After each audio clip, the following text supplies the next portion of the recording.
gentlemen, and a very happy Thursday to our friend, colleague, and boss Matthew Rodriguez. Welcome to the Rolling Thunder Gaming Talladega Challenge Series as we are here tonight for race number 12, playoff race number 2, elimination race number 1. That's right, at the conclusion of tonight's event, we will have whittled our playoff grid down from 11 drivers to 8. We already know one driver that's moving on, Grant Wesley, winning the playoff opener last week, but there's still a total of 10 more drivers that want those final 7 slots. I'm Seth Cole alongside of Michael Norman. And Michael, coming into tonight, the 3 drivers that are below the cut line, 8th in the standings, they're not necessarily in a must-win situation, but we were talking with a couple of them before we came on the air, and they're going to kind of be treating this like a must-win situation race.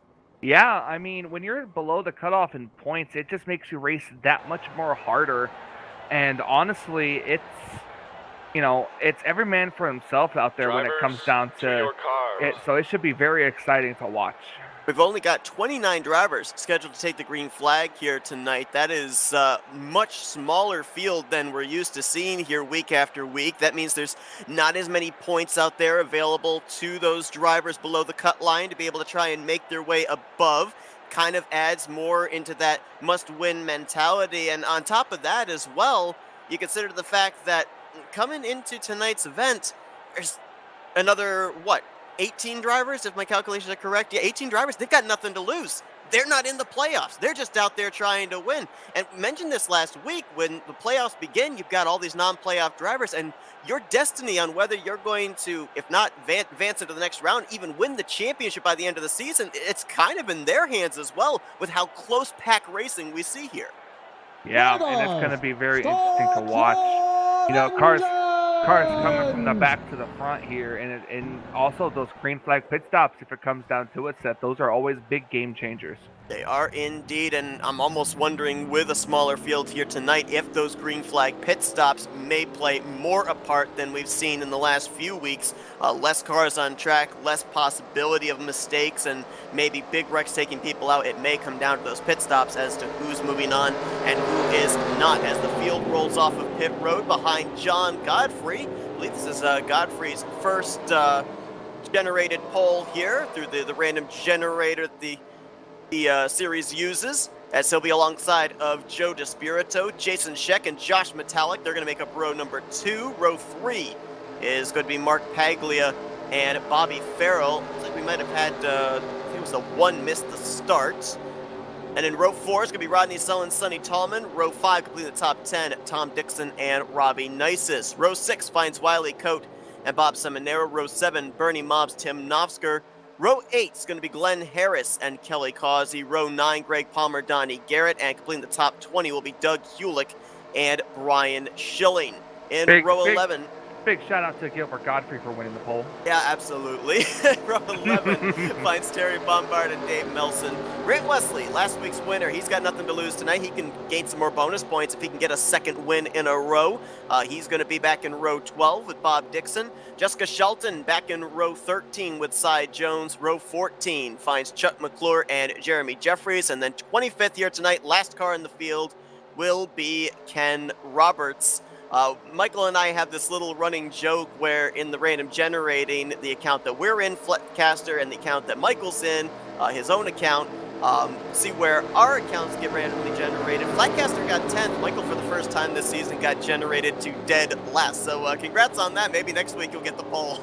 It's all right. I'm sure I would have won if I would have been out there. Yeah, no. Anyway. So real quick, I want to put out the backstory real quick for all you guys watching here.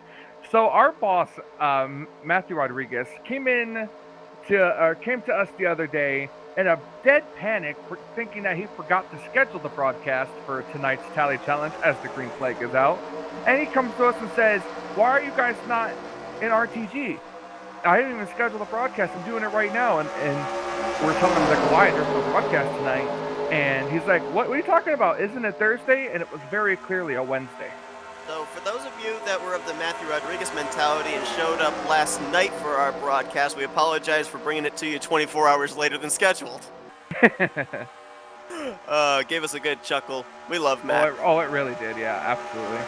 So 66 laps of racing here as usual. We'll see if indeed we will have a caution fly at some point in this race that will be a game changer because, as mentioned, 3 drivers come into this race below that cut line, 8th in the standings. The 3 drivers to keep your eyes on here tonight are the 48 of Jessica Shelton, the 28 of Mark Paglia, and the 39 of Josh Metallic. They are 9th through 11th in points.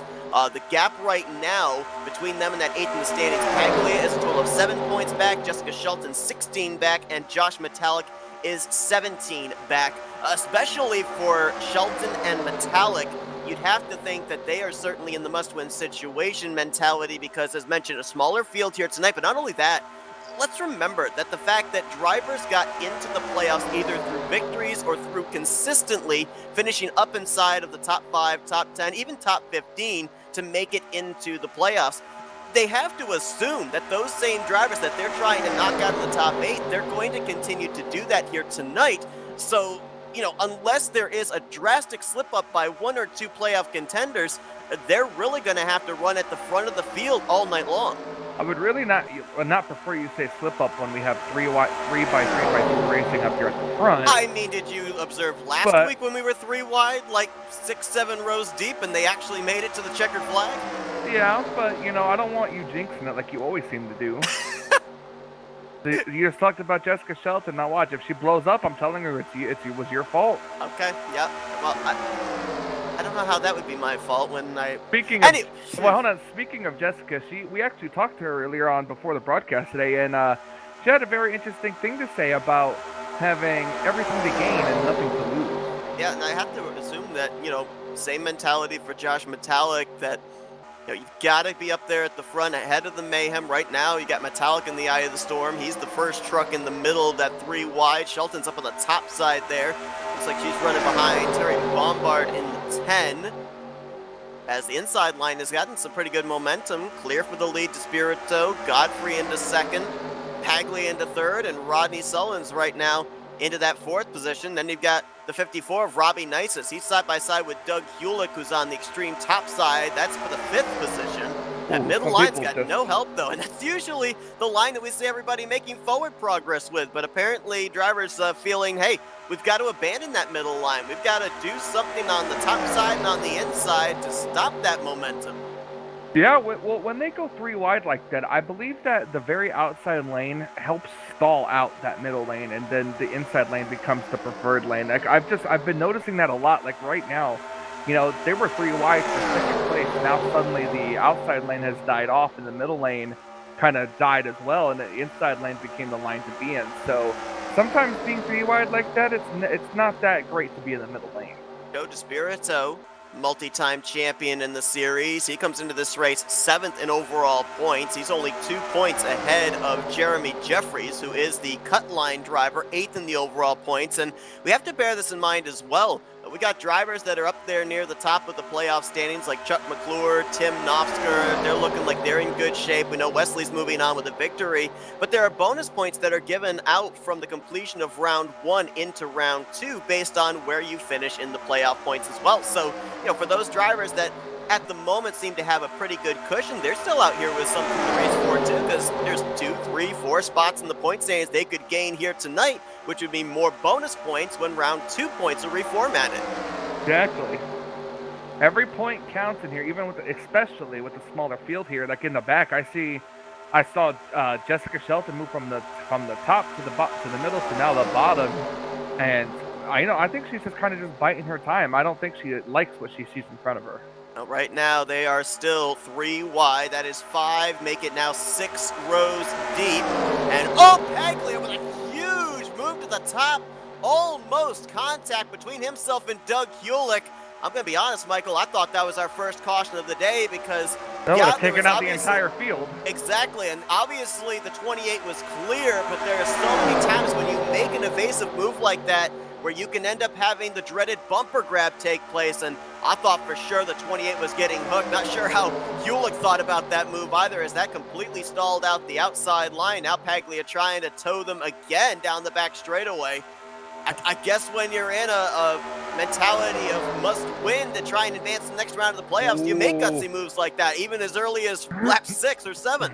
Look at him. They're going back and forth here. He's basically blocking the lines. He's trying to get a run, but by going up and down like that, it's really just taking the momentum away.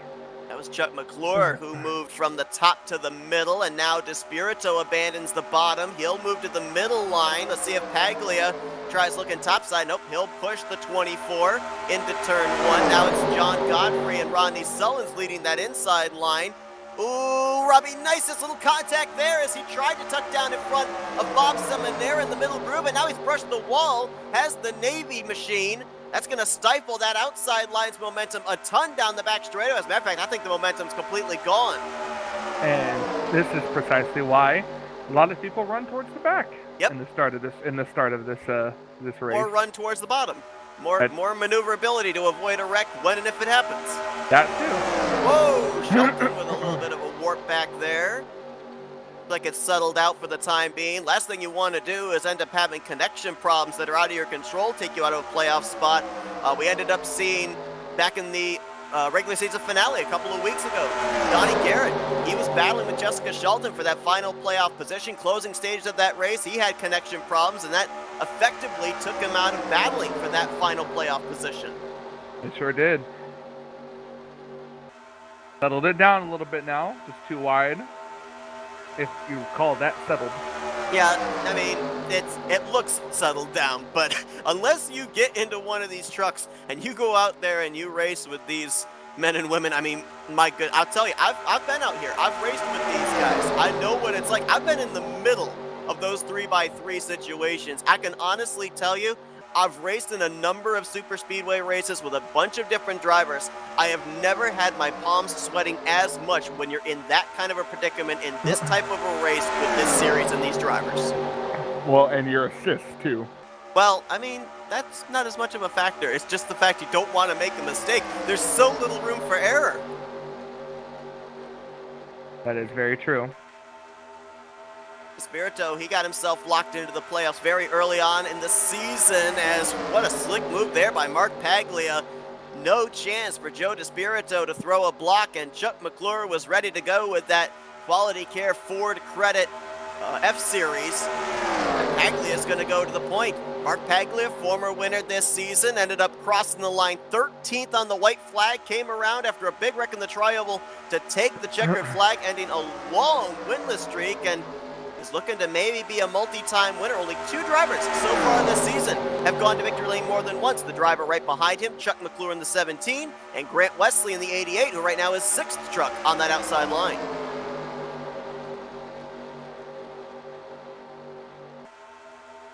Coming close, we're about roughly 8 laps or so away from our first round of green flag pit stops. Notice towards the back, Jason Scheck in the 1 and Tim Nofsker in the 088. Looked like Scheck was still in the draft. I'm not certain about Nofsker. He's running the inside line, so he should be able to draft back up to the tail end of this group as they're double wide. Yeah, Nofsker's right. He's all right. He's hanging on back there. It's just when you're the last car with no one behind you, it's just a little hard to create that suck-up effect. Hanging out right now, maybe of the same mentality that Shelton was. Dropping towards the back, not liking what they saw up at the front. I want to double check there on Jason Scheck, and yeah, Scheck did start the race. I wondered if he started from pit road, but he must have dropped to the back at the initial start when they gridded up and came off of pit road. Drivers do have that opportunity if they so choose. A lot of drivers through the lotto queue do not like to start up towards the front. They prefer to be at the back, and Jason Scheck was one of those drivers that voluntary EOL'd himself. So he is on the lead lap. He's back there with Nofsker, Sonny Tallman, Tom Dixon, Robbie Nisus after we saw him brush the wall. He's now dropped back there as well. Mentioned the fact that it's a much smaller field here tonight than we're used to seeing. I mean, we've seen upwards of 38, 39, 40 cars start each and every week. Less than 30 took the green flag here tonight. A couple of drivers obviously not in the race here tonight, probably due to some commitments prior, but one driver who certainly would be here if he was able to saw the post on the RTG Facebook group earlier on this week. Milt Surratt, a former playoff contender from last season, he was in for some emergency surgery this week. As I understand, he is recovering and he is doing well. Milt, if you're watching here tonight, our thoughts are with you. Hope you're doing well, and we hope to see you back on track as soon as possible. Absolutely, I 100% agree. Yeah, Dicey up there at the front just a moment ago. Bob Seminara, Joe DeSpirito. We know that those two are teammates that work together. They've managed to split up the duo of Mark Paglia and Chuck McClure. And now they're second and third. Paglia's got to play some defense because there's no doubt if the 24 makes a move, the 712's probably going to go with him. Yep, we've seen it before. It's all about friends and where you can find them. I don't know, Seth. To be honest, we're a little close to pit stops here, so I don't think we'll see a move for the lead until maybe after the round of pit stops. That's a good call. Yeah, about, what, 5-6 laps away from when these drivers have to start to think about coming to pit road. And unless you absolutely have a big run, if you're DeSpirito, probably going to want that inside line for pit road, for pit road entry. You see a couple of drivers there trying to still make the middle line work, which is the outside line for the moment. Josh Metallic, big push there from Grant Wesley. And remember I ended up bringing up that... I just saw his, sorry, I just saw him peek his nose up there. Remember when I brought up that scenario to you when we were getting close to the end of the regular season about drivers that were already locked in being approached by drivers that needed to lock themselves in, saying, hey, would you be willing to work with me? I'm not necessarily in a must-win situation, but I got to finish up at the front. If you push me to the front, I'll push you to a win, get as many points as I possibly can. I'm almost wondering if anyone approached Grant Wesley here tonight or during the course of the week saying, hey, you're already locked in. You won last week. You're moving on to the next round. Give me a hand here. Notice who he's pushing. A driver that's almost kind of in a must-win situation below the cut line, Josh Metallic in the 39. Wonder if they had a little deal worked out here this evening. I wonder.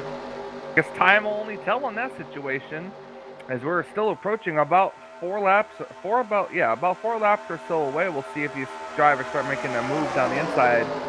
As you can see, they're starting to get 3 wide again, a little bit towards the rear of the field. That was Wiley Coate, Terry Bombard, and Jessica Shelton. Looks like Shelton has bailed down to the middle line. Sonny Tallman's now taken her place, third truck on that extreme outside line, but they're going to need a lot more drivers up there if they're going to make up any ground. And again, I'm not necessarily certain, unless you're planning to maybe stay out an extra lap over everybody else when they come to pit road. I don't know at this point in time why you would venture up to that third line, because as you mentioned, you got to start getting yourself prepared for that upcoming green flag pit stop. You got to get yourself in the lane that you would prefer, whether it be the extreme inside line. We've seen some drivers pit from the middle lane, but you got to get yourself positioned for that at this point in time, one would think. Yeah, especially with the way these drivers come on the pit road. You know, having all the space in the world, you kind of want the inside or the inside to middle lane, because then at least you're not having to turn the wheel so much trying to come on the pit road. Now, we've seen races where pit road has been kind. We've not seen hardly any penalties. Here comes the Dixons, I believe. Bob and Tom, as well as Robbie Nisus. We've seen the Dixons play the strategy, come to pit road a lot earlier than the rest of the field here the entire season. It's like they're sticking to what they know. I think we've got more radios lighting up for this next time. Don't know who exactly is going to be coming down pit lane, but one might assume probably the 28 since he's been out in front for 8 laps now. But, you know, obviously a smaller field tonight. The likelihood of a caution is slimmer. It's definitely not out of the equation, but it's slimmer. With this upcoming first pit stop, it's got to be, I would think, very crucial that you don't get a penalty, because there's no guarantee that a yellow flag is going to come out the entirety of this race for you to be able to mount a comeback. Somebody just made a real dive on the inside, and here we go. Contact! Mark Paglia from the lead gets spun off the nose of Joe DeSpirito. Somebody also did not make it on the pit road. That is the 7 of Cy Jones. There he is. That's Sunoco Chevrolet losing a lot of time there. I wonder if that'll cause a drive-through for the 24. 24. Yep, I'm wondering too. I don't recall if pit road incidents coming to pit lane, if drivers have to serve penalties for that. We have seen in the past drivers with on-track incidents, most notably spins on the back straightaway that don't necessarily bring out a caution. Those drivers have had to come down pit lane and serve a pass-through, but we'll wait and see. Update on the 24 when and if we get that information, and my gosh! He almost just lost it coming out of pit road there. He's going to lose a lot of spots. My goodness, I think they were 3 wide, 3 rows deep coming to pit lane, and somehow, some way, no contact exchange. They all made it on pit road safely, and as soon as I say that, we've got some spinners here in the middle of pit road. Greg Palmer, Dave Melson, Terry Bombard, Kelly Causey amongst those in the melee. Yep. And that's going to really split the field up. As mentioned, the fact that, you know, there's not a guarantee a caution's going to come out here. You have a mistake on pit road like that, you're going to be back in a pack all by your lonesome, maybe not even leave pit road with a pack, and you're going to get swallowed up and put a lap down sooner rather than later. Yep, just that quick. Like Chuck McClure should cycle out as the leader. Bobby Farrell behind him, Donnie Garrett, Bob Seminary, Mark Paglia. Nice job there by Mark in that 28. After that spin, getting spun from the lead when coming to pit road, still with what appears to eventually be the lead pack. Should cycle around to the, well, I was going to say the 5th position, but they've got a couple more trucks up here to catch up to. Rodney Sullins, Jeremy Jeffries, they had some good pit stops, as did Wesley and Metallic.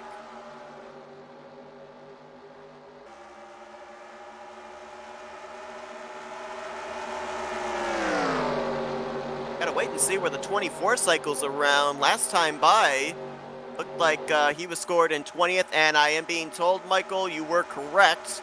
That contact at the entrance of pit road, the 24 is going to have to serve a pass-through. I believe he is going to be serving it momentarily, so that is a tough break there for Joe DeSpirito. Looks like Kelly Causey in the 00 is also coming down. I'm wondering if maybe the contact we saw there in the middle of pit road with himself, Dave Melson, Greg Palmer, and others, if that might have, oh, actually, he might have missed his pit stall. It might be actually taking service for the first time today in that 00, so that is a tough break for Causey.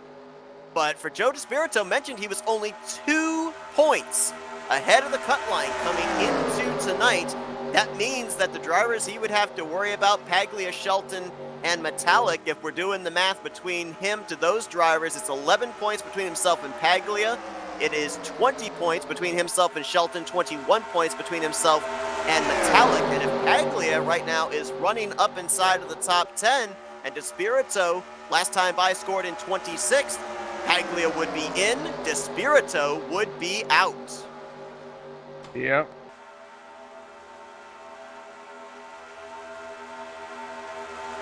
Pit stops have officially cycled around. Grant Wesley out in front leading this thing. Josh Metallic in 2nd. Jeremy Jeffries now up to 3rd. Rodney Sullins and Donnie Garrett going to complete the top 5. Then Bob Seminara, Chuck McClure, Bobby Farrell, and Mark Paglia, the top 9, are in this lead pack. Top 10 is going to be completed by Brian Schilling, as Robbie Nisus will go a lap down. Tim Knopfsker will cycle to 11th. Jessica Shelton in 12th. Well, actually, correction, they've just crossed the line, so move Shelton up to 10th. Ken Roberts to 11th. Sonny Tallman in 12th. Terry Bombard, Bob Dixon 13th and 14th. Tom Dixon in the 15th position. Some internet issues in that second pack. I wonder if it might have been Sonny Tallman in the 90. I saw he was blinking before. It was a truck with a very, very bright green hood. Oh, that would have been Wiley Coate then. The 6. Battling with Bernie Mobbs in the 31. John Godfrey in the 7-11. Oh, also seen, is that Knopfsker back there? No. Yes, it is. That's Knopfsker, who looked like he had a little side to side. There's a few drivers here tonight that appear to be having some connection problems that normally don't. Saw Shelton warping earlier on. Knopfsker now. Wiley Coate. I mean, these are drivers that we're not used to seeing doing the warp shimmy, if you will. So I'm almost wondering if might be something going on with the overall server here this evening. And with, again, mentioning how close the racing is, how much pushing, how much blocking takes place in this type of racing, last thing you want to do is have drivers weaving side to side unbeknownst to when it's going to happen, because that could very well be the cause of our first caution tonight as well. Yeah, absolutely. Oh, the second pack here trying to get the momentum to push and get up to this main pack here, Seth. We'll see what happens. I think This they're in time trouble. around, this time around, it got a little bit bigger, a little over 5 seconds behind this front pack here. Yeah, when we saw them before, they weren't all that well organized. This top 9 have been organized ever since they all kind of wadded up into the single file train. The last time by, it was over 5 seconds from this first pack back to the second pack, and I don't see that really closing up anytime soon. Just an update on the drivers right now that are in danger of going a lap down. You see just top of your screen, that's Joe DeSpirito making his way through the tri-oval. He's about to go a lap down after having to serve the pass-through. Cy Jones and Dave Melson, they're not that far ahead. And then right now, in the free pass positions prior to when the 24 eventually gets put a lap down, Robbie Nisus and Kelly Causey, both -1. All 29 drivers are still running at this point in time, but now DeSpirito would fall into a free pass position with losing this lap. Kelly Causey would be the driver out of a free pass position at this point in time.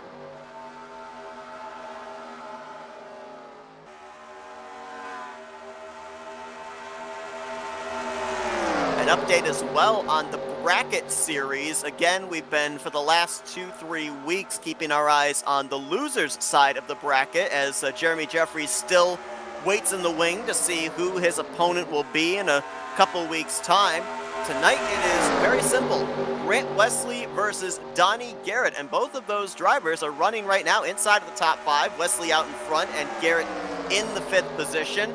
Winner from this round will move on next week to take on Brian Schilling, and then the winner between Schilling and either Wesley or Garrett will then take on Jeremy Jeffries in a few weeks' time. I say a few weeks' time, not 2 weeks' time, because you have to remember these drivers next week, they got an off week. We don't see them until December 1st, as hopefully everybody's going to have a very happy Thanksgiving with friends and family. Certainly the RTG drivers will be doing that as well, and hopefully they're not too stuffed to come back the next week and race it out in the start of round 2.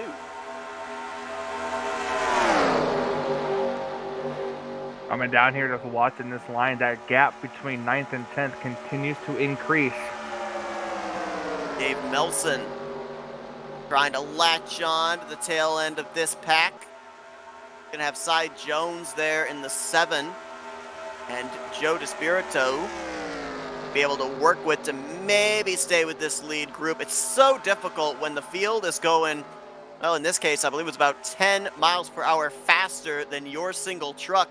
It's so difficult to be able to latch onto their draft because they've got so much momentum. Look here at Jessica Shelton leading pack number 2. Gap has not decreased. It's not necessarily increased either, though. It's maintained about 5.5 seconds from leader Grant Wesley back to 10th place Jessica Shelton. It just increased about 6 seconds now. That was another 2/10 that they lost. So really, there's no way, I don't think, that this group, 10th place on back, can get back into the hunt for this victory outside of A, a caution coming out, or B, a big wreck taking place either at the entrance or on pit road, or maybe a couple of these front runners getting a speeding penalty and having to serve a pass-through.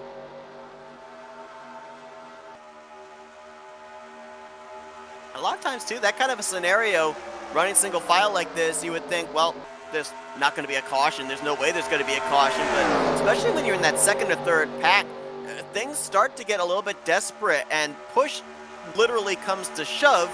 And sometimes you don't get those bumpers lined up quite right. You end up making just the wrong amount of contact. And we've seen, even when things are spread out single file the way they are, it doesn't necessarily mean that a caution isn't waiting in the wings. So we'll see if there's going to be a second chance for those drivers that had the pit road miscues there or didn't necessarily get up to speed with a big pack of trucks once the pit stop cycle's completed. Speaking of pit stops, Michael, I mean, we've already completed one pit stop cycle, and we're about, what, 8-10 laps away from when we're going to have pit stop number 2. I'm trying to remember.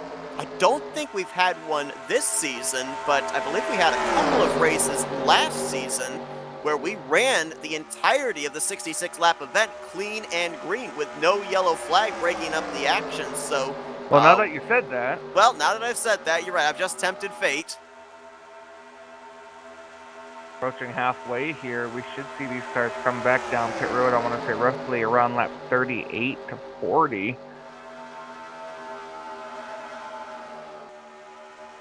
And just a reminder that we will not be broadcasting next week. We will be continuing on the Tally Challenge on December 1st, and it kind of leads into an interesting story that we ended up being privy to with last week's Victory Lane interview, courtesy of Grant Wesley.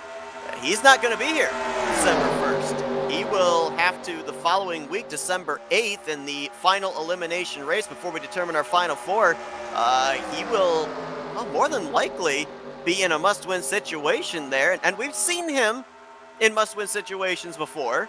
Last year, he was in a couple of must-win situations and rose to the occasion, was able to pull off the victories. So never down and out is Grant Wesley, but that's going to be a lot of fun to watch in about 3 weeks' time to see if he can pull off the last-minute miracle to defend his championship.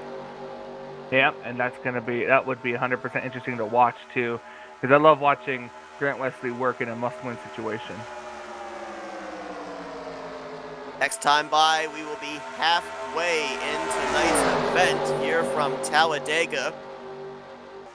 Gap last time by, according to telemetry, 6.3 seconds. It might have increased by now to 6.5 seconds. This group of, well, it was a group of 9, but now it's become a group of, I believe, 12, because the lap machines of Dave Melson, Joe DeSpirito, and Cy Jones have been able to latch on. And more trucks just going to mean more speed and more of a gap that they're going to grow over that second pack. Yep. And unfortunately, there really isn't a lot you can do about it. At least I thought, well, maybe I thought the 17 was trying to go for passing here, and it looks like they're going to start getting a little racy. This is what that second pack needs right here. Bob Seminara in the 712. Looking to the inside of Donnie Garrett. That'll be for the 5th position. He's got Chuck McClure to help him. Bobby Farrell there as well in the 92.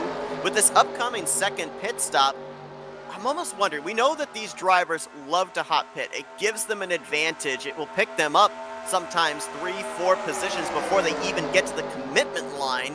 And we see how it translates once things cycle around on the racetrack. But with the fact that you've got only about 8-9 drivers up here at this point in time that would even be in the conversation for the checkered flag, maybe tone it back just a little bit with this upcoming pit stop to minimize mistakes, knowing that you've obviously got the faster pack of trucks right now. You've been able to open up a bunch of daylight back to that second group. The last thing I would think you want to do is give them a second chance.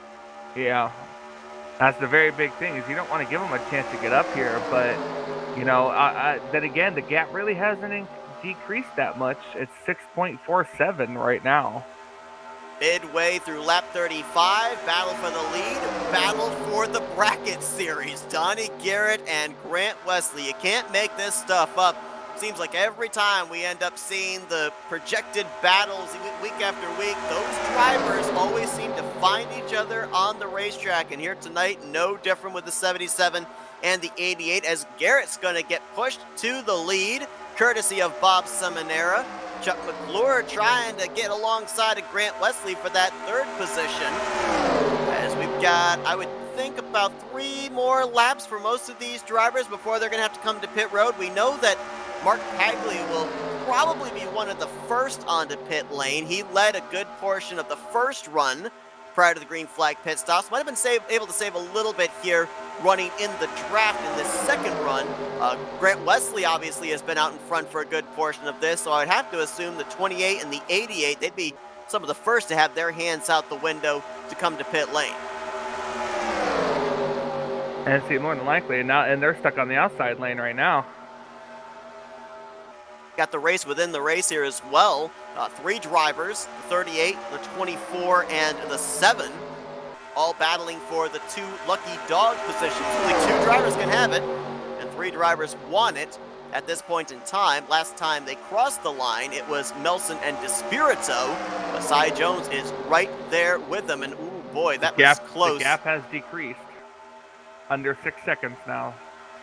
I don't think that they're going to be able to catch this pack before the next round of pit stops. I'm seeing some radios lighten up. Not certain who it is that's calling they're coming to pit lane, but I think we got a couple of takers this time out of turn 4. Donnie Garrett appears to be one of them. 77 peels off. Seminara, McClure, Paglia, Farrell, and Cy Jones. You got a half dozen drivers that are pitting this time, and here come a few from that second pack as well. Shelton, Ken Roberts, Bernie Mobbs, and John Godfrey, our pole sitter. That might not be good. I guess it's going to really depend on where these guys cycle around, because coming in from the second pack, you're going to be at a very big disadvantage because the cars that came in the first pack have at least a big enough gap that it might be hard to latch onto them.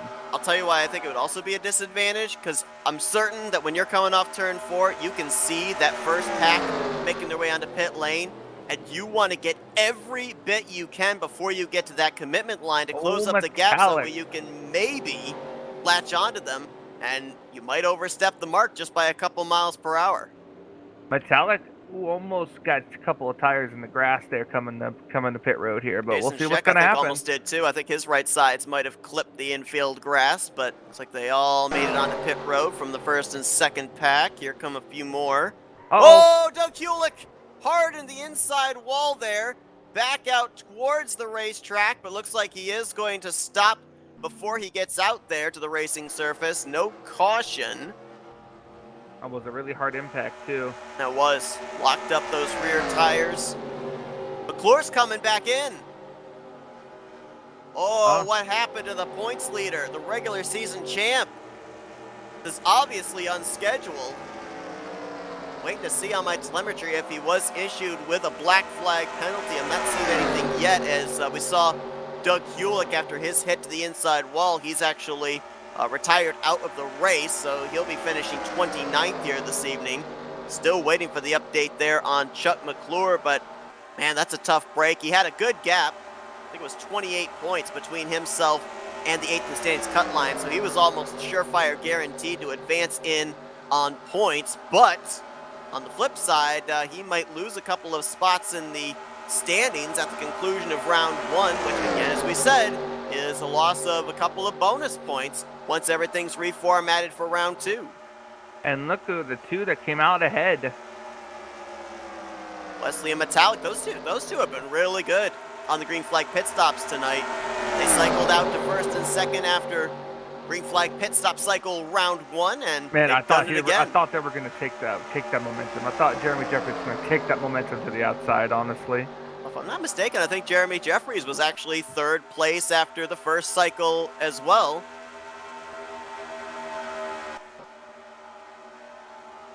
And I'm hearing that we almost had a wreck on the back straightaway. Somebody apparently went down towards the inside of the apron.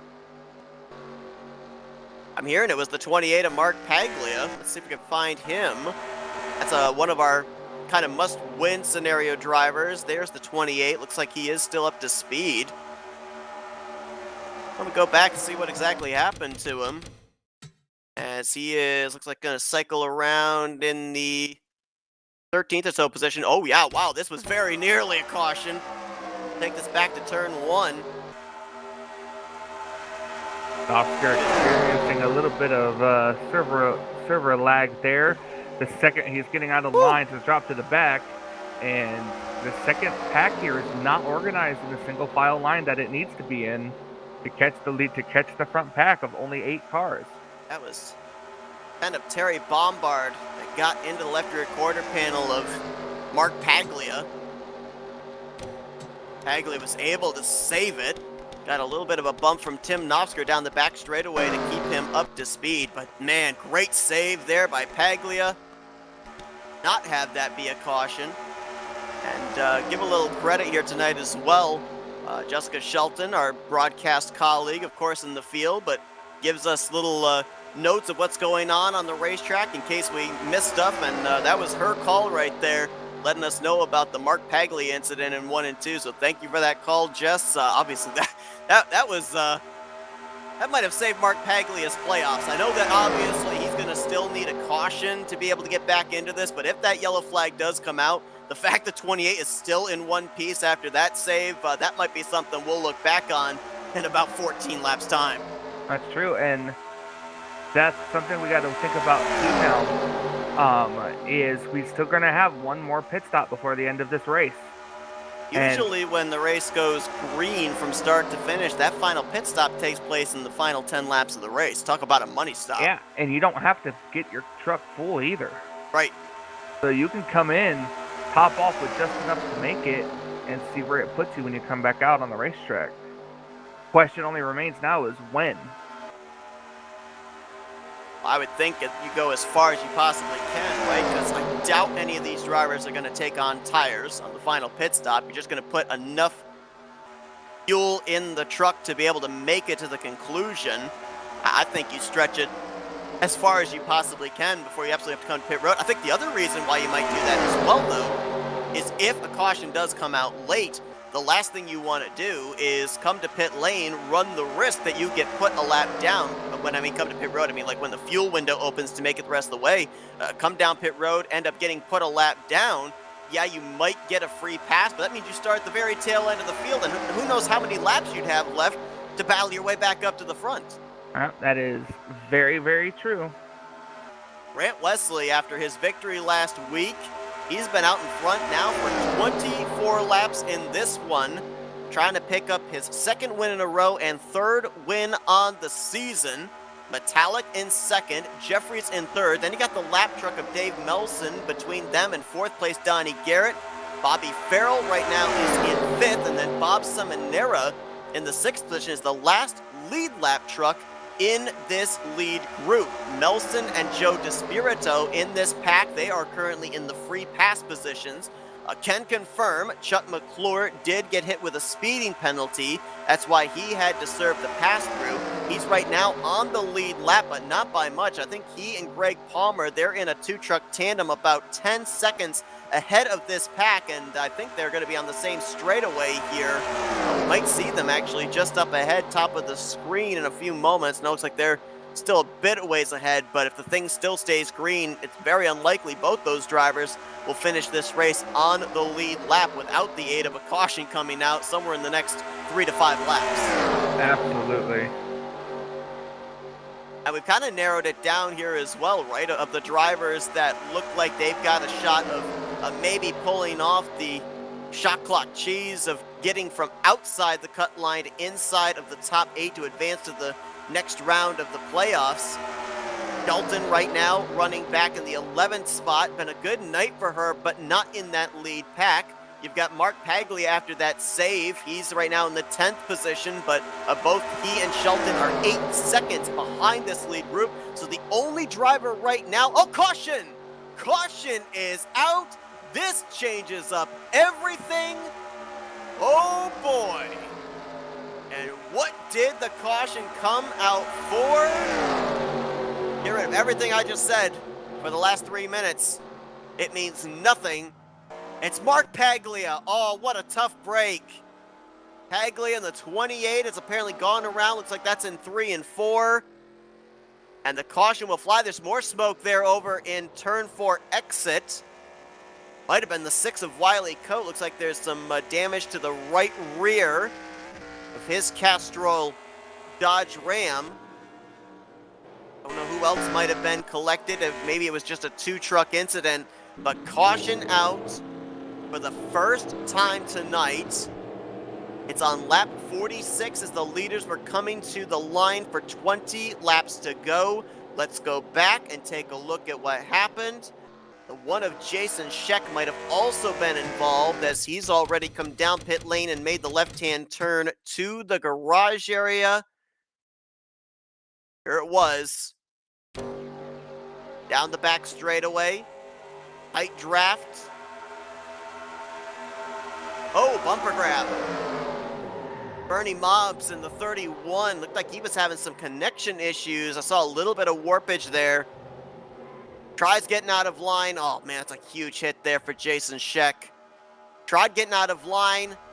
And then the 28's front bumper, the 31's back bumper.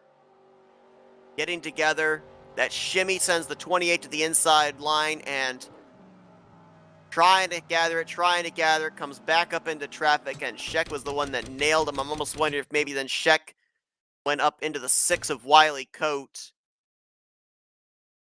Well, this is going to make things interesting to say the least, because now all these cars get put back up that are on the lead lap. They get put all nose to tail again. And more importantly, Michael, it's like right on the mark, right, for these drivers to make it the rest of the way on fuel. I'm sure we'll see a couple cars come in and top off. Like Shelton led a lap. A big hit there. Oh man, Wiley Coat actually went up and over the 6. Big hit for Jason Sheck as well in the 1. We're going to go on board here in just a moment with Mark Paglia, so you can see that that warp we were talking about. I just want to point out and say that Jessica Shelton did lead a lap. That's a bonus point. What does he always say? Every point matters? Yep. I'll tell you who else this helps. This helps Joe DeSpirito. He was, along with Dave Melson, in a lucky dog position. And consider the fact that where DeSpirito was running at the time, Josh Metallic would have knocked him out of advancing into the next round of the playoffs. Now, DeSpirito's got a chance to be able to close that gap back up. Probably come down pit road during the second or third time around just to top off and make sure you have enough fuel, because if we all know our broadcast partners, that's exactly what fuel strategy is, like one of her number ones. Caution's out. DeSpirito coming down pit road. And it's a big one. This might be, I don't know, there's been a couple of times where a caution has played a huge part in the outcome of a race, but with it being the playoffs, being an elimination race, this could very well, up to this point of the season, be looked back on as the most prominently timed caution of the season. Oh, do explain. Well, I mean, we basically had everything in line for knowing who was going to advance, who was going to get eliminated, and all of a sudden, that's completely gotten turned on its head. All of the 10 remaining playoff contenders for the final 7 spots, they're all going to be back on the lead lap here with a shootout.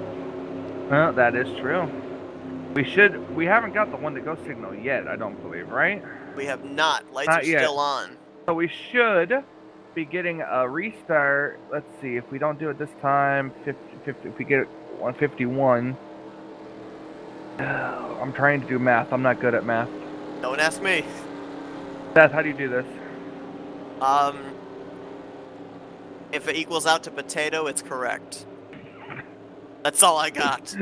All right, hold on. Let me pull out the old trusty calculator here. Well, while the gears in your brain are working overtime, you notice the 24 15. I got it. 15. It'll be 15 laps to go if we get the one to go signal this time by. There. So now I gotta turn my brain off. There you go. Have you tried turning it off and turning it back on again? I don't want to, because I got smoke coming from my ears now. Someone call the fire department. You see DeSpirito and Dave Melson up there on the top side. They came down pit road the second lap as lap machines, but they are the free pass cars, so they'll go around, get their laps back. Looks like the 00 of Kelly Causey. I believe he was 2 laps down. We'll double check on that. So he should be getting one of his laps back. DeSpirito as well. Here comes Oscar coming down pit road. Coming in. This is interesting. Oh, wait till the last minute. Get as much fuel as you can. Yeah, I guess so. I mean, again, it's right on the mark. The caution came out at 20 to go, so it's right on the mark for these drivers to be able to make it the rest of the way. Just to be absolutely certain, I guess, Nofsker gonna hit pit road. I mean, as of right now, with Joe DeSpirito getting back on the lead lap, that gives the opportunity for someone like Tim Nofsker to kind of play the odds that he's not going to get eliminated via points, because DeSpirito and Metallic, they're going to close up that battle for that final spot. Kelly Causey isn't going to be the leader. He's going around to get his lap back. He was 2 laps down.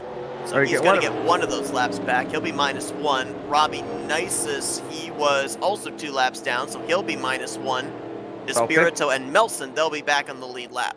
15 to go at the restart here, Seth. I got to ask you, who's your favorite? Who you looking at? I don't think you can ask me this early. I think, honestly, I don't think we're done with cautions now. I think that it's go time.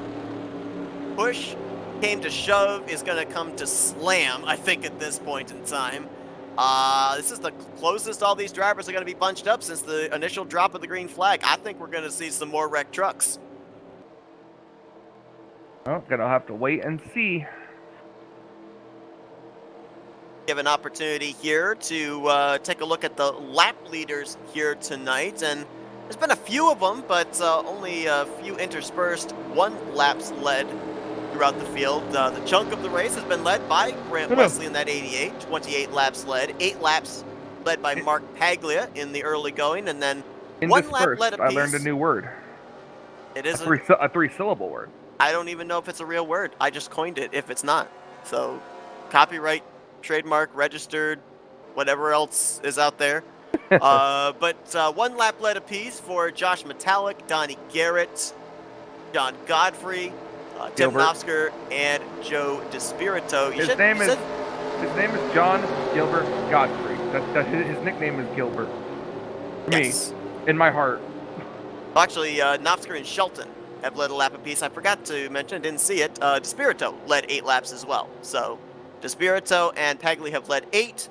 Brandt has led 28, about to lead his 29th lap here as he gets ready to get us back under the green. I'm keeping my eye on DeSpirito. He just got the lucky dog. He's back there. I feel like he's going to be on a mission. You said it was 15 laps to go. My ticker says 17 to go. So good job, buddy. Green flag back in the air here at Talladega. Did the math. The calculator lied to me. You need a new calculator. Everything I know is a lie. Then that calculator flying out the window. Everything I once knew was a lie. Oh, man, it's a bad thing when you can't even trust technology. Are we even at Talladega? I'm at the wrong track. I'm using the wrong calculator. Well, the moves are beginning already. I think that was the 17. I just saw try to make a 3rd lane back there. And nobody's going up there with him. Chuck McClure all by his lonesome. With John Godfrey to his inside there. Inside line trying to get something going. Brian Schilling, former winner this season in the 4 truck. Got Bobby Farrell for a drafting partner. Brent Wesley and Jeremy Jeffries, as soon as they got into the center of 1 and 2, they jumped up to that middle line trying to tow the 39 of Josh Metallic and the 77 of Donnie Garrett. The bracket series race. There, 77 pushes up to 4th. We'll see if he can probably try to get around Grant. What he wants right now is for somebody to try to get around the 88, and I'm sure he'll go with him. Jessica Shelton back here with Mark Paglia. This is around the 18th, 19th position. A little worried there for Paglia. We saw that he took a pretty good shot from Jason Scheck after his spin into turn 3. Also with rear end damage, I was watching at the tail end of this pack when they went down the back straightaway last time, and he lost touch with the truck in front of him by a good margin. I think it's only because Glenn Harris, who now steps out to the top side, I think only because the 08 was behind him that he was keeping up with this lead pack. I think he's got some aero damage that's affecting his straightaway speed. So that's one of the 3 drivers that came into this race in almost a must-win situation that damage might be him being one of the eliminated drivers by the end of this race. Look at these drivers getting single file around that middle lane, that first the white marks on the pavement there, just keeping it right there, trying to get as much momentum as possible set. I don't think we're going to see these trucks try to make a move until roughly under about 5 laps to go. If I didn't mention it before, Jason Scheck, after that big hit, he has gone behind the wall. He'll finish 28th tonight, joining Doug Hewlick. We do have 3 drivers that are still off the lead lap: Kelly Causey, Ryby Nisus, and Cy Jones. So that means, Michael, that the point of no return for this race would be the completion of lap 62. So not necessarily as we said, with these drivers was a new being sound. right on the numbers, right on the numbers of fuel, it doesn't necessarily mean they've got to make it to lap 66. We've seen the guy out in front, Grant Wesley, take the caution right at the point of no return and be able to save the fuel to make it those 3 or 4 pacing laps to claim the checkered flag. Well, sometimes that's what you got to do. These drivers trying to get up here. I figured Joe DeSpirito would have been more on a move to get up here, but honestly, there's just only so many places you can go with no momentum. Bear in mind, the driver right now that he has to worry about would be Josh Metallic. If Metallic wins, that is bad news for Joe DeSpirito. But with the 39 currently riding in the 3rd position, the gap between those two coming into this race was a total of, if I'm not mistaken, I think it was 21 points. So if Metallic is running in 3rd, that means DeSpirito really doesn't have to run any higher than 24th position, and with him currently in 22nd, kind of maintaining that spot, that right now would mean that he would still make it in by the minusculest of margins, about maybe 2 or 3 points, but he would still be above the cut line, and Josh Metallic would be just barely outside of it. Well, this race isn't over yet, and we've got 11 laps to go. Is DeSpirito even in this lead pack? Oh, there he is. Yeah, he's back there. He's back around the, gosh, what was it, Oh, around the 20th position? Forced down there by Tom Dixon. Contact, and there we go. That's Sonny Tallman, Kelly Causey, Robbie Nisus, and Tom Dixon going around in the back straightaway. Caution's going to fly for the 2nd time here tonight. Ooh, they're almost going to wreck again. It was very, very close. Oh, they put Jeremy Jeffries in the sucker hole. Well, Jeremy Jeffries, the Oreo Chevrolet, getting to know what it's like being the white cream in between the Oreo cookies. Wow, I can't believe you just said that. I mean, am I wrong? In so many ways. I'm in the middle with you. Oreo. Double stuffed. Grant Wesley taking the caution. That's going to kill us. Hey, he didn't know the difference between Wednesday and Thursday, so he's got no room to talk. That is true, yep. Whoa! Gosh, did you see towards the back there? That Wiley Coate and Tim Nofsky, they came flying in and nearly wiped out Bobby Farrell. I'm looking to see what brought out our caution here, and I can see coming out there were 3 wide. I can't tell whose car that was below Tom Dixon. That was DeSpirito. DeSpirito hit the apron, bounced off of Tom. Tom comes back down. It's just a ping pong at that point. Comes up into the 90, and then all heck breaks loose after that. I mean, when we saw it live, to be honest, DeSpirito looked like, first off, he had a block thrown on him by Tom Dixon going into that corner. And then secondly, Tom Dixon gave DeSpirito no room. He kind of forced him down there to the apron. And we've seen this. We've talked about this week after week. When you're that truck on the inside line, based off of how the setup is and this racetrack is, that inside line truck is going to push up off the corner. Tom Dixon gave no room to the 24 to kind of accommodate that push-up. Now, granted, he kind of was also trying to give room to the 90 of Sonny Tallman on the top side, who wasn't giving him a lot of room, but there was just really no way that was going to work with the lack of room that was being given without somebody wrecking off of the corner and on the back straightaway.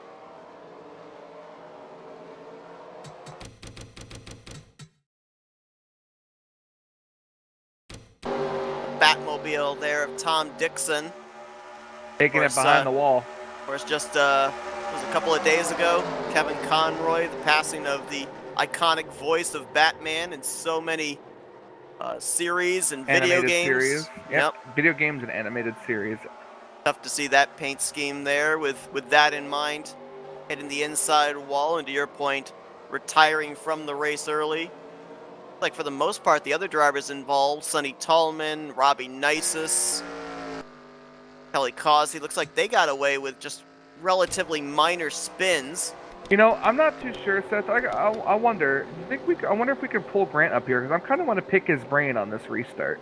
I know we don't usually do in-race reports, but I'm kind of curious. All right, you know what? Why not? Let's see if we can dial him up here real quick. You're gonna see the broadcast freeze for just a minute, folks, to just bear with us here. Hey Grant, Michael and Seth up here in the FRM booth. You got a chance to talk? Oh yeah, I got you guys.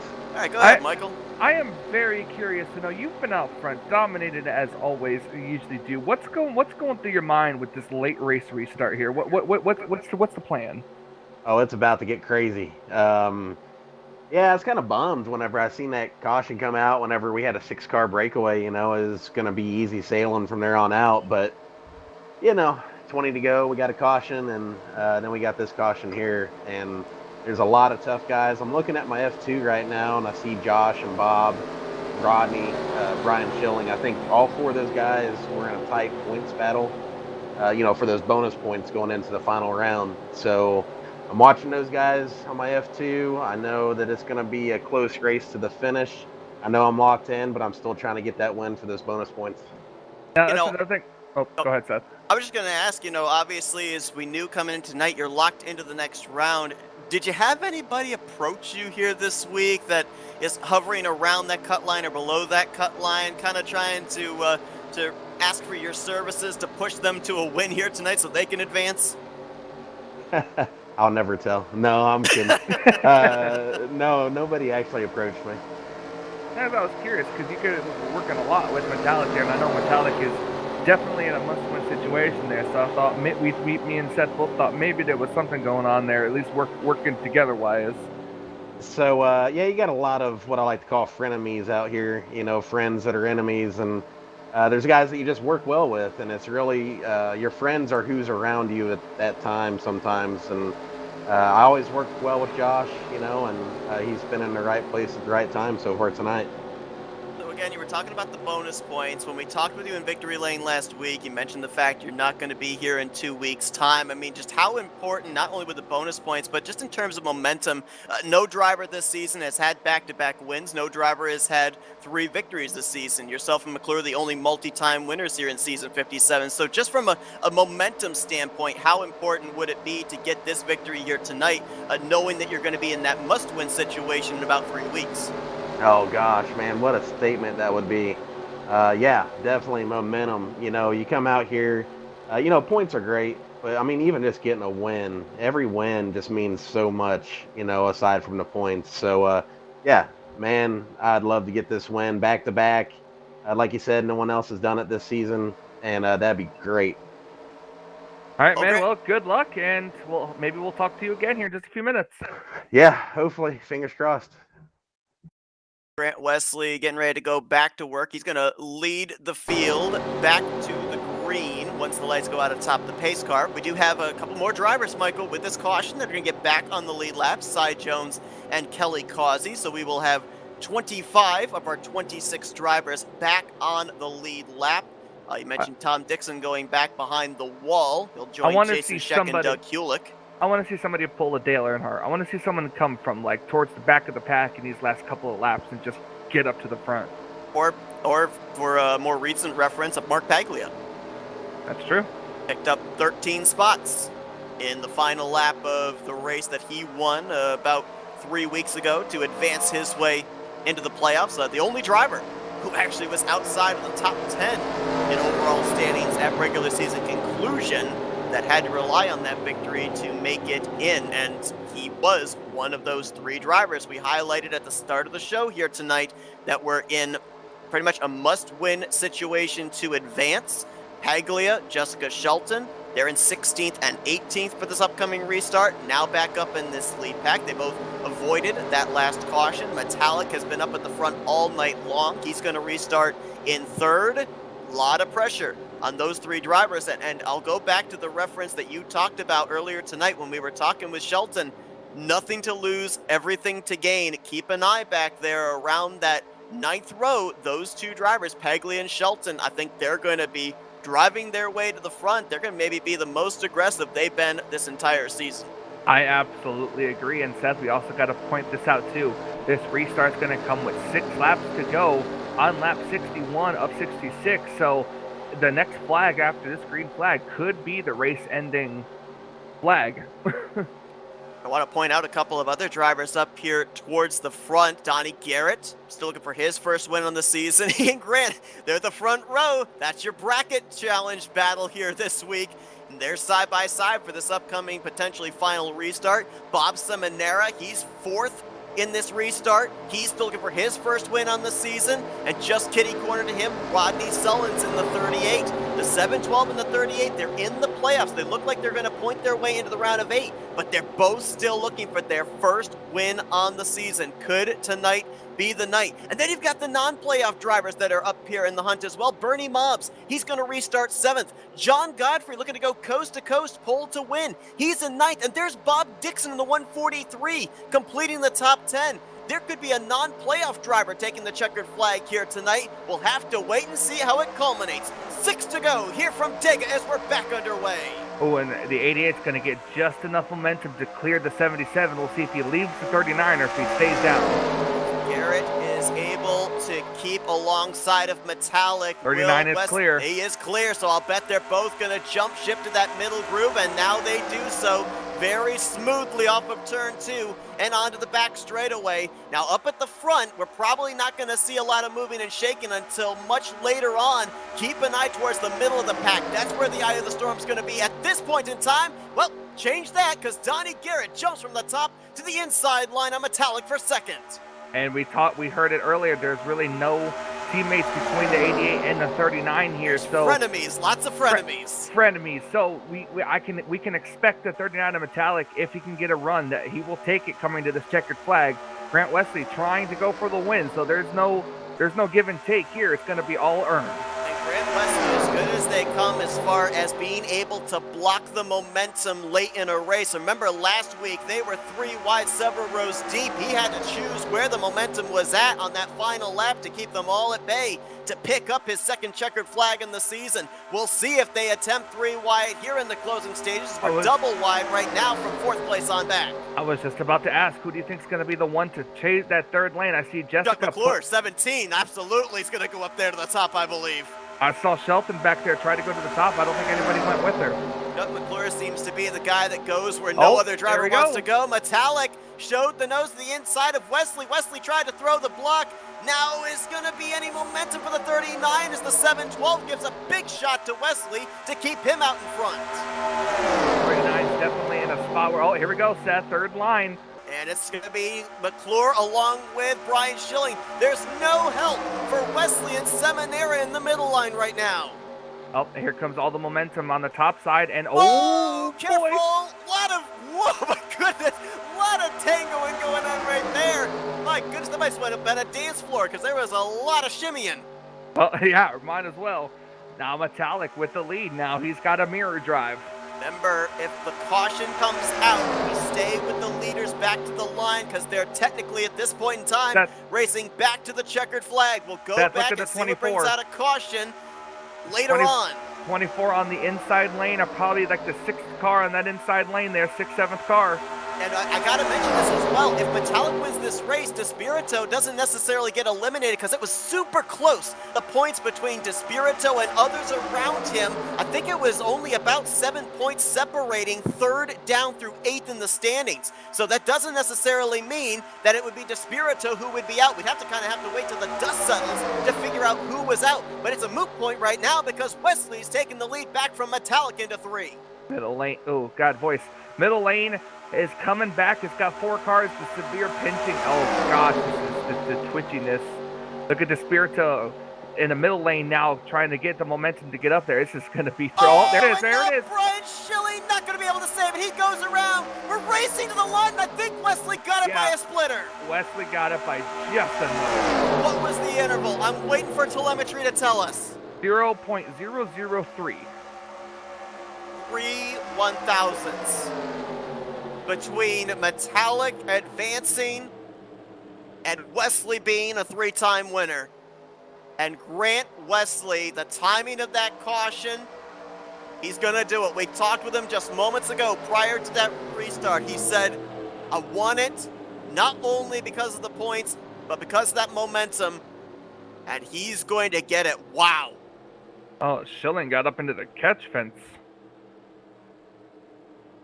Gotta wonder what playoff drivers were collected up in that one. I don't necessarily think, I'm looking at it right now, now, we had here tonight, if it would change the 8 drivers that were above the cut line. It was what we call gap lag in iRacing that caused this accident here.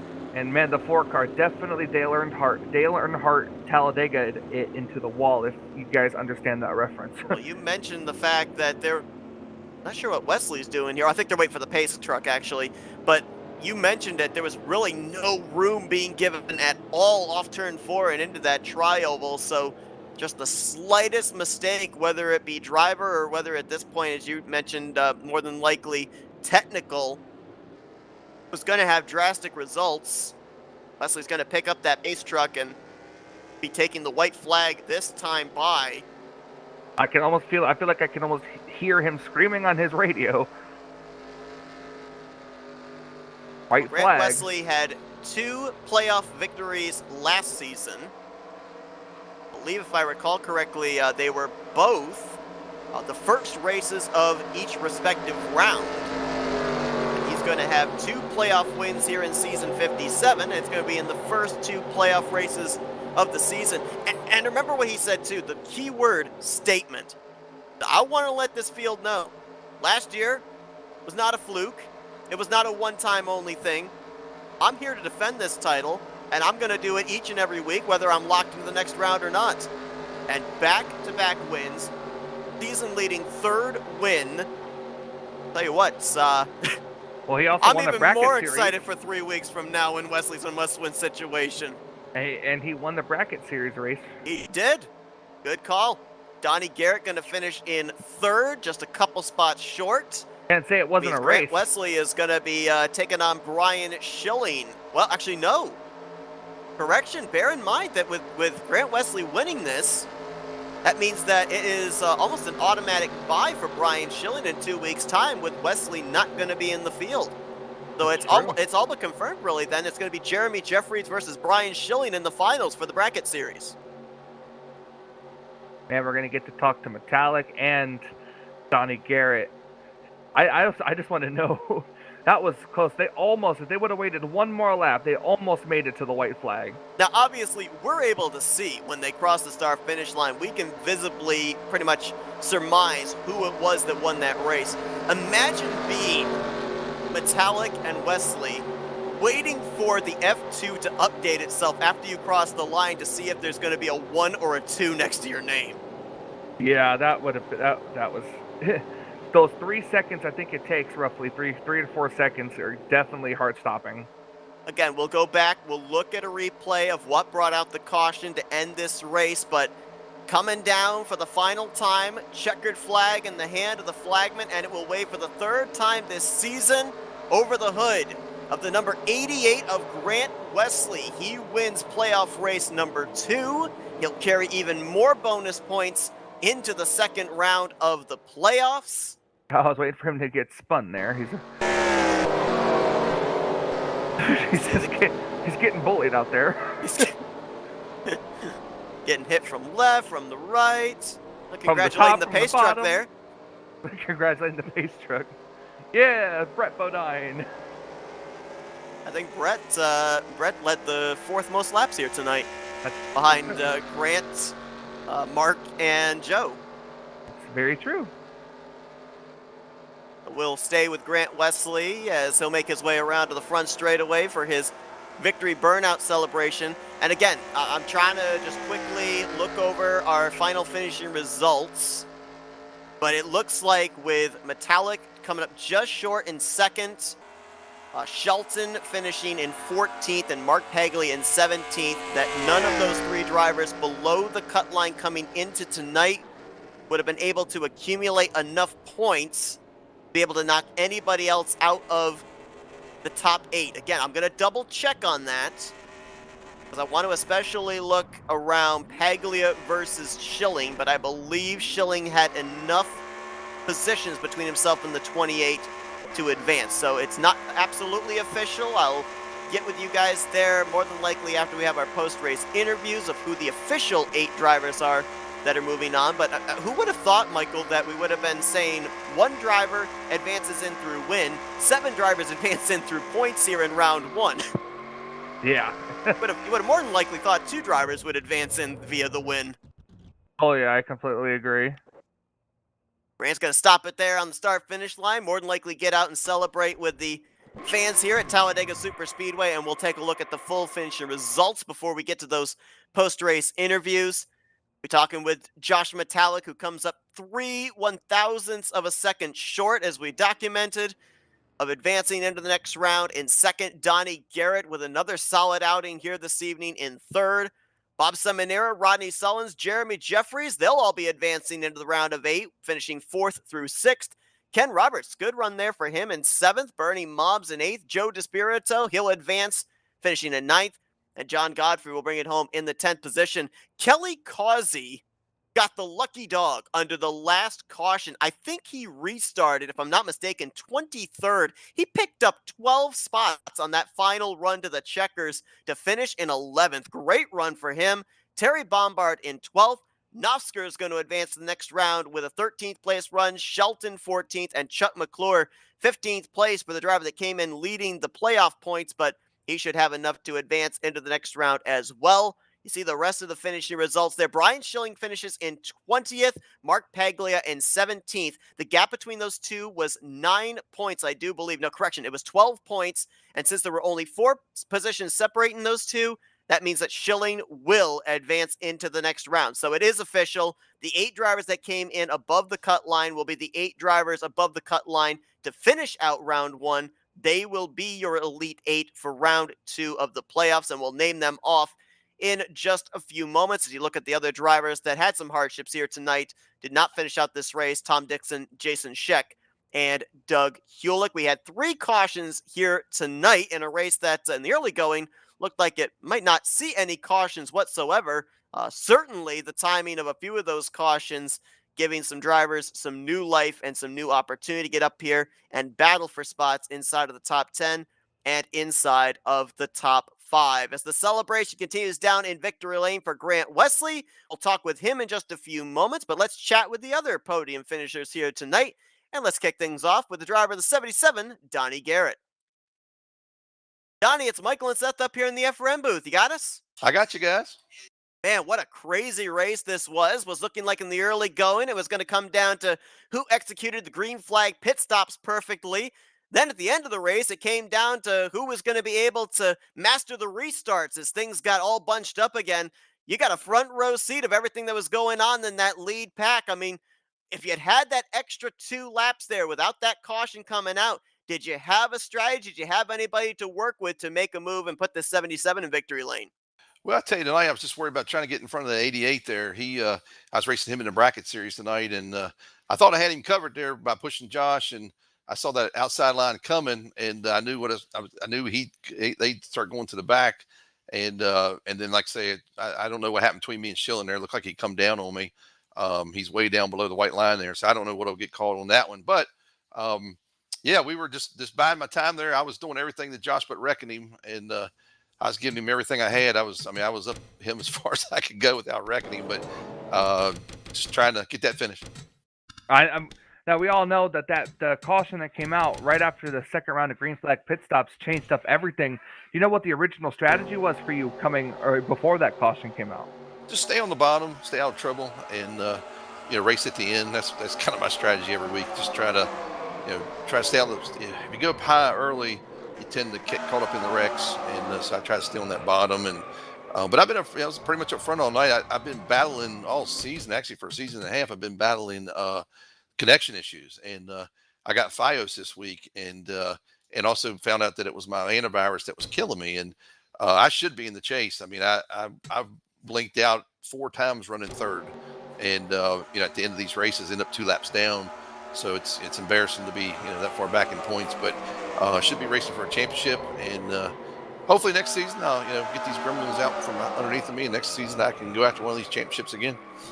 Yeah, you talk about not being able to make it into the playoffs, and obviously last couple of weeks you've had some very good finishes, very good momentum. I mean, how important is it in a series like this to have that consistency in the latter half of one season as far as carrying it over into the following season? Well, it gives you a good couple weeks off. You think about it, and hey, I did good. I got a little bit of minimum on the side, and for me, it's like, hey, this hopefully these connection issues are behind me, and hopefully I can go racing now. And because I've held back. I mean, I've went, I was on the pole last week, and I went to the back just just out of respect for these guys. I got so much respect for them. I didn't want to cause an issue, so I went to the back and just trying to play through these connection issues. And like I say, right now, I think we got them fixed. And like I say, now you're gonna see something from me for the next 3 weeks, and hopefully I can get a win over these next 3 weeks to kind of make a statement for what I'm going to do next season. Well, certainly looking forward to that. As we say, we know that there's a championship trophy hanging in the balance, but all those other drivers still want to get that checkered flag before season's end. Certainly, that's got to be in your mindset as well. Donnie, before we let you go, though, we're going to turn the mic over to you, let you do some thank you sponsors and shout outs. Before I want to thank Astro Glide. That's a slippery sponsor, but I tell you what, it takes me to the front. Congratulations to Grant on that win. I mean, he's a heck of a driver, and he never said nothing all night to me about it, but I would congratulate him for hitting that, getting that win, and then like I said, beat me tonight. But yeah, just looking forward to it. I want to thank all the admin, all the owners here at RTG, and looking forward to these next couple of weeks and try to get this old 77 Astro Glide into victory lane. Well, the consistency has definitely been there for Donnie Garrett. Congratulations on another great performance here tonight. And yeah, hopefully in the next final 3 races of the season, we see you be able to park this Chevrolet in victory lane. Best of luck with that. 10-4, guys. Thank you. Woo! That's Donnie Garrett, your 3rd place finisher here tonight. Let's go down now. Obviously, the elation for Grant Wesley, carrying more bonus points and back-to-back victories into the start of the playoffs, but the agony of defeat for Josh Metallic, just a mere splitter shy of advancing into the round of 8. Let's talk with him now. Hey, Josh, Michael, and Seth up here in the FRM booth. You got us? I do. Man, that was just so close. We know that these super speedway races, that a lot of times when it comes down to the finish, it's by mere inches, sometimes even by mere centimeters. Officially 3/1000ths of a second between you and Wesley. An opportunity to battle into the next round of the championship, hanging into the balance. I mean, what's the mindset right now for you after what's gone down? Yeah, it's a letdown, but I can't be too upset. It was good run, had a good season or championship run a couple seasons ago, and yeah, to come within inches of advancing is a bit of a gut punch, but at the end it's all for fun, and that was a fun finish. I hate that the yellow came out soon. I think I was still in a good spot had it stayed green, which is why I stayed down there. Once it gets 3 wide, that low line starts to take charge, but yeah, I can't lie. To get that, I knew I was going to have to win going into it. I knew that, and it was a bit of a smaller field, so I definitely knew it was win or bust. And yeah, to be that close and then not close the deal, it's frustrating, but it's all for fun. So I'll get over it. Grant ran a good race. Donnie pushed the crap out of me. We gave it our best shot for sure. Yeah, we talked to Grant under that last caution before that final restart there, and we were discussing on whether or not you might have approached him asking for a little bit of help since he was locked in already. You two were working together pretty much the whole race, looking pretty good there. What was that strategy had the caution not come out? Well, yeah, I mean, even though we'd broken away, I was still pretty aggressive on the push, and the bigger of a gap you can make, the better. I knew at some point that second group was probably going to sort out, and they had a lot more numbers, so they would have eventually, been a threat. So I just kept pushing, and I was gonna wait till the end. I made a move with like 3 or 4 to go. I got blocked successfully, but that was the plan, just to stay near the front and make a move with enough time that if yellow came out, you're not stuck, which has happened before. So it was just push, and then definitely was going to be aggressive at the end as much as I had to be. Now, obviously, as Michael said, we talked with Wesley under that last caution period just prior to the final restart, and he brought up the term frenemies. Obviously, we've seen a lot of different alliances during the course of this season. Now that you're unfortunately out of the playoffs, how does that change the mentality for you for the remainder of the season? Do we see you continuing to work with the drivers you've worked with this season? Do we see you a little bit more aggressive in trying to find a checkered flag before the conclusion of season 57? I mean, it gives you a little bit more freedom, I guess, to be able to be a little bit more aggressive. But where do we see this 39 here for the final 3 races? No, hopefully more like tonight, up there at the front, challenging the whole time. There's definitely guys I'll work with. I don't do the whole quote unquote teammate thing. I don't like to feel like I'm obligated to push someone when I have a shot at a win. But there's guys you work with, and there's guys you owe favors to, and you'll pay them back. But I try to stay unaffiliated but friendly with everybody. So if everyone thinks you're out without friends, everyone might help you. So there's pros and cons, but yeah, I'll keep trying for wins. And there's guys I owe favors to, and guys I race well with that if I can help them, I will. But at the end of the day, you're going for the win. You don't want to be given one. Well, Josh, a heck of a try here coming down through the tribal to the start finish line. Almost pulled it off by a splitter. Coming up just short. Still nothing to be ashamed of. A solid second place finish for you here tonight. Before we let you go, we're going to give you the opportunity to thank some sponsors and do some shout outs. Appreciate it. Yeah. First off, quick hello to Milt Surratt. I know he's dealing with some stuff, health stuff, and hope he's back soon and banging fenders with him soon enough. So if he's out there watching, shout out to him. Obviously, the Grant on a win, another win. Once playoffs get going, he gets even stronger, which is almost impossible, but he does it. Tim and Wiley for helping me with this every week. We're all working together, so it's a process. So they do a lot to keep this thing going with me. And Prime and Bones, Dave Cannon, you guys, these broadcasts are a blast. Guys love them. I enjoy go back and watching them. And the drivers, they make the racing good. It's a shame that practice wasn't broadcasted. We went, I don't know how many laps, 4 wide. I know the race was a little bit dull at times, a lot of single file, but they've got the talent to run 4 wide. And personally, I'd enjoy seeing that more, but it is sketchy sometimes. So. But yeah, I'm babbling too much, so I'll let you get to Grant. A great run here tonight for Josh Metallic. Brings it home runner-up in this evening's second playoff race. Congratulations once again on the great performance. Have a happy Thanksgiving. We'll see you in 2 weeks' time. Appreciate it. Talk to you soon. And let's go down to victory lane in Hold on one just a second. moment here, because Michael, I believe you actually do have to step away. So I'm just going to ask you real quick before you do so. Here tonight, we know Grant's already locked himself in. He's now got 2 victories here in the playoffs. We talk about the frenemies.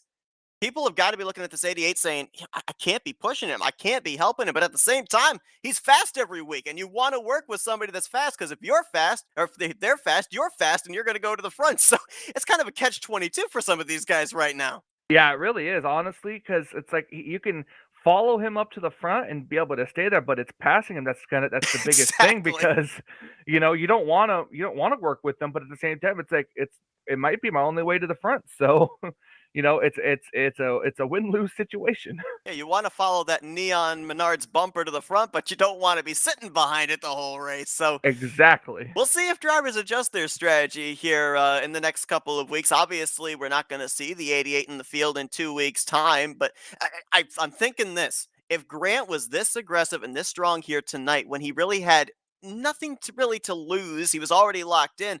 Imagine what he's going to be like as far as aggressive when he's got everything to lose in the must-win situation in 3 weeks in But that does 4th aggressive playoff go race. around? Sometimes it does. Sometimes it does. But, it's the risk reward I think he's going to have to kind of take into account. And that's going to be a lot of fun. But, Michael, I know you have to step away, so I'm not going to keep you. I appreciate you joining me in the booth. And I'll talk with Grant here in just a minute in victory lane. But thank you so much. And have a happy Thanksgiving. We'll be back here in the booth in 2 weeks' time. Absolutely, and I can't wait for it. I'll see you guys later. So we're going to now go down to victory lane, and we are going to talk with our race winner, three-time winner on the season, two-time winner in the playoffs. We talked with him just prior to that last restart. It's now time to get his thoughts of that restart. Let's talk with Grant Wesley. Hey, Grant, Seth up here in the FRM booth. Have you got me? I got you. Can you believe I did that? I mean, we talked with you. We're coming to that restart of 6 to go. You gave us the game plan. Looks like it was executed to perfection, but we talk about the fact that super speedway racing, sometimes it comes down to inches, and I don't even think it was inches. I think we hit centimeters here on this one. Our telemetry said 3/1000ths of a second. And Michael and I were talking about this with the fact that, the scoring doesn't necessarily come in immediately for you guys. You have to wait 2 or 3 seconds before you see whether or not you got first or second. How agonizing are those couple of seconds when you're waiting to see who actually won that race? Oh man. So yeah, I mean it was like by a splitter, I think. But there was definitely a small moment of uncertainty there because like you say, it is a couple seconds and it was agonizing. But yeah, I don't know what the differential there was, but I know it was pretty tight. At one point, it was looking like the middle line had lost all momentum. I think at one point it was just you and the 712. Most of the field had either jumped down to the inside or all the way to the extreme outside line. We then started to see that middle line charging back. I mean, did you think that once you were kind of left out to dry with Seminara that was it? There was no chance of getting back up to the front? Oh, absolutely. Yeah, I thought I was done. I thought I was dropping like a rock. And I watched the replay to see exactly everything that took place there. Thank you, Bob, for sticking with me because we had no help at that point. And the third lane was coming. They dropped back and they had so much momentum on the outside. I was completely unaware of that. And Bob seen them and he moved up in front of them. The problem is that he was so much slower than they were. So Schelling just dropped, down to the middle lane and gave me a big shove, so in turn that helped me again. And that right there, Schilling, that push he gave me is definitely what won me the race. It put me in position there at the end to get the win. So Michael and I were talking just before we ended up going down to you in victory lane, and we were talking about the fact that we're saying this was going to be a statement win if you were able to pull it off. 2 victories here in the first 2 playoff races. Now we know that you're going to miss the next week, but you got that final week there to try and advance your way into the final 4. The rest of the field at this point in time has obviously got to stand up and take notice, realizing that you're out there to defend your championship from last season. You talk about the frenemies, though. Do you have anything in the back of your mind of people maybe not necessarily working with you as much in 3 weeks' time as they did here tonight, maybe for fear that you'd advance into the Final Four and be that number 1 contender for the championship in back-to-back seasons? Oh, absolutely. Yeah.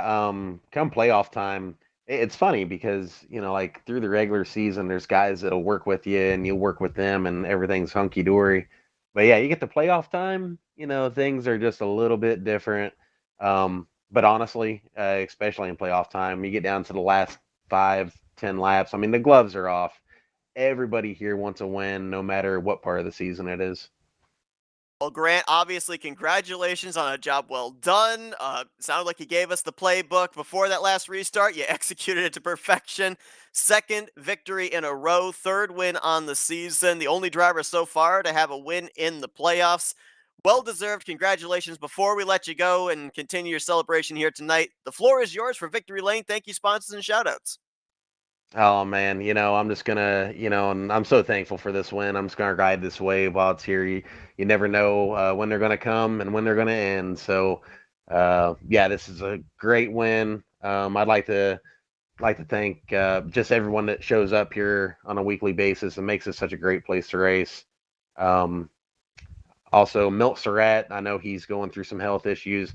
My thoughts go for him getting a speedy recovery. I'd like to thank you, FRN, for putting on the broadcast, Seth and Mike. You guys do an awesome job. I'd like to thank the admins here, Josh, Wiley, and Tim. Thank our owners, Sean and David. Thank my teammates at XFM and my friends and family for watching, and my girlfriend, Brittany. Grant, obviously, congratulations once again. Have a happy Thanksgiving. We'll look forward to seeing you in about 3 weeks' time in that elimination race. Got a couple of wins here back to back to be thankful for, but we'll let you get back to the celebrating, and best of luck in 3 weeks' time when we see you again on the track. Oh yeah, lots to be thankful for, and yeah, happy Thanksgiving to everybody out there. That's Grant Wesley, his third win on the season. And as he said here tonight, a statement victory for the defending champ. That is going to conclude our coverage here tonight.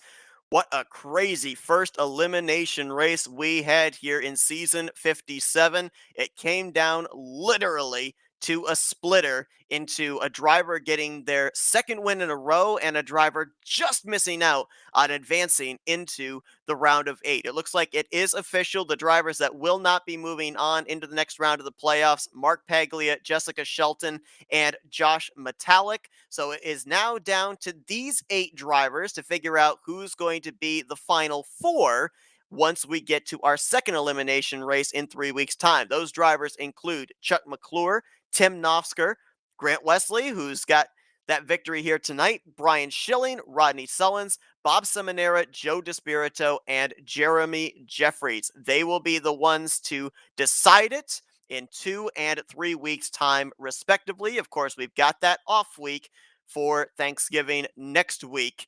But then we're going to be right back at it the following Thursday. I believe it is December the 1st. We'll be coming back live here for the Talladega Challenge for RTG. Thank you, everybody, so much for tuning in here tonight. We hope you guys enjoyed our broadcast. Hope that you have a very happy Thanksgiving as well. My thanks once again to Michael Norman for joining me in the booth. And for one final time, appreciate everybody tuning in here tonight. We will see you guys in 2 weeks' time for the continuation of the playoffs for the RTG Talladega Challenge Series. You've been watching another broadcast courtesy of FRN, the Flatout Racing Network. This broadcast is the copyrighted work of Flatout Racing Network and may not be rebroadcast, retranslated, or used in any form without the express written consent of Flatout Racing Network and iRacing.com Motorsports Simulations. Flatout Racing Network will